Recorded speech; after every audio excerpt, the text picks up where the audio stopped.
আজকের এই সমাবেশ থেকে বাংলাদেশ ট্রেড ইউনিয়ন কেন্দ্রের পক্ষ থেকে আমরা যে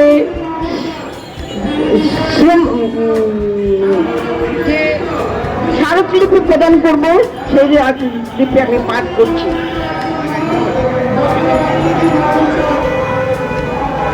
বিদ্যমান পরিস্থিতিতে শ্রমিক কর্মচারীদের জন্য আশু করণীয় এবং দাবি উত্থাপন। যথাবিহিত সম্মানপূর্বক নিবেদন এই যে ছাত্র গণ অভ্যুত্থানে দীর্ঘদিন যাবৎ অধিকার বঞ্চিত নির্যাতিত শ্রমিকরা ছাত্র জনতার ন্যায় রাজপথে নেমে তাদের ক্ষোভ প্রকাশ করে। বাংলাদেশের অর্থনীতির মূল চালিকা শক্তি শ্রমজীবী মেহনতি মানুষকে চরম দুঃখ কষ্টের মধ্যে দিনতিপাত করতে হচ্ছে। দীর্ঘদিন যাবৎ রাষ্ট্রের ক্ষমতাসীনদের মালিক তোষণের নীতির ফলে অদ্যাবধি জাতীয় ন্যূনতম মজুরি কমিশন গঠন করা হয়নি। জাতীয় ন্যূনতম মজুরি নির্ধারণ করা হয়নি, যা নির্ধারণের জন্য আমরা দীর্ঘদিন যাবৎ দাবি জানিয়ে আসছি। অতীতে শ্রমিকদের জন্য রেশনিং ব্যবস্থা চালু ছিল, যা শ্রমের গুণগত মান বৃদ্ধি এবং শিল্প বিকাশে শ্রমের গুণগত মান বৃদ্ধি এবং শিল্প বিকাশের জন্য গুরুত্বপূর্ণ ভূমিকা রাখা সত্ত্বেও বন্ধ করে দেওয়া হয়েছে। দ্রব্যমূল্যের আগামী ঊর্ধ্বগতির ফলে শ্রমিক কর্মচারীদের জীবিকা নির্বাহ করা দুরূহ হয়ে পড়েছে। তাই বর্তমান অবস্থার মধ্যে পুনরায় রেশনিং প্রথা চালু করা অতীব জরুরি।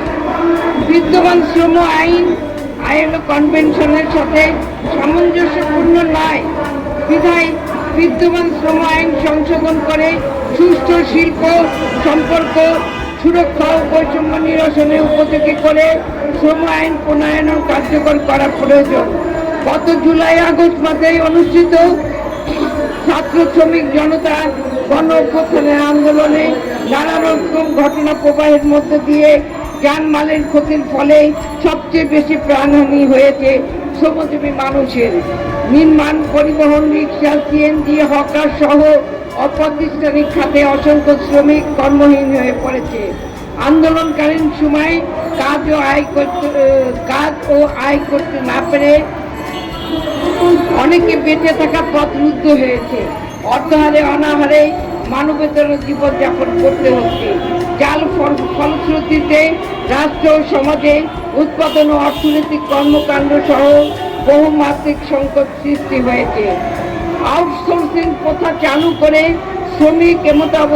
শ্রমিক কর্মচারীদের আইনানুগ পাওনা থেকে বঞ্চিত করা হচ্ছে।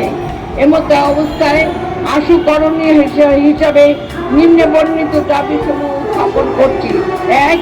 অবিলম্বে জাতীয় ন্যূনতম মজুরি কমিশন গঠন করে জীবন ধারণ উপযোগী জাতীয় ন্যূনতম মজুরি ঘোষণা করতে হবে। ২. আইএলও কনভেনশন ও আন্তর্জাতিক শ্রম মান অনুসারে শ্রম আইন সংশোধন ও কার্যকর করতে হবে। ৩. রেশন প্রথা চালু করে চাল, ডাল, আটা, তেল ও শিশু খাদ্য দিতে হবে। ৪. নিহত, আহত ও স্থায়ী অক্ষম শ্রমিকদের নামের তালিকা প্রকাশ করতে হবে। ৫. প্রকৃত হত্যা ও হামলাকারীদের চিহ্নিত করে আইনের আওতায় এনে দৃষ্টান্তমূলক শাস্তি দিতে হবে। ৬. নিহত, আহত, ক্ষতিগ্রস্ত স্থায়ী অক্ষমদের যথাযথ ক্ষতিপূরণ, সুচিকিৎসা সহায়তা, পুনর্বাসন নিশ্চিত করতে হবে। ৭. কোনো মালিক যাতে আন্দোলনের কারণে বন্ধকালীন সময়ে মজুরি কর্তন না করেন সে বিষয়ে যথাযথ ব্যবস্থা করে সকল শ্রমিক কর্মচারীদের পূর্ণ মজুরি প্রদান করতে হবে। ৮. প্রাতিষ্ঠানিক অপ্রাতিষ্ঠানিক নির্বিশেষে সকল শ্রমিক কর্মচারীদের চাকরি ও কাজের নিশ্চয়তা নিশ্চিত করতে হবে। আউটসোর্সিং প্রথা বাতিল করতে হবে। ৯. শ্রম অধিদপ্তর এবং কারখানা ও প্রতিষ্ঠান পরিদর্শক অধিদপ্তরে জবাবদিহিতার আওতায় এনে অনিয়ম, ঘুষ, দুর্নীতি বন্ধ করতে হবে। ১০.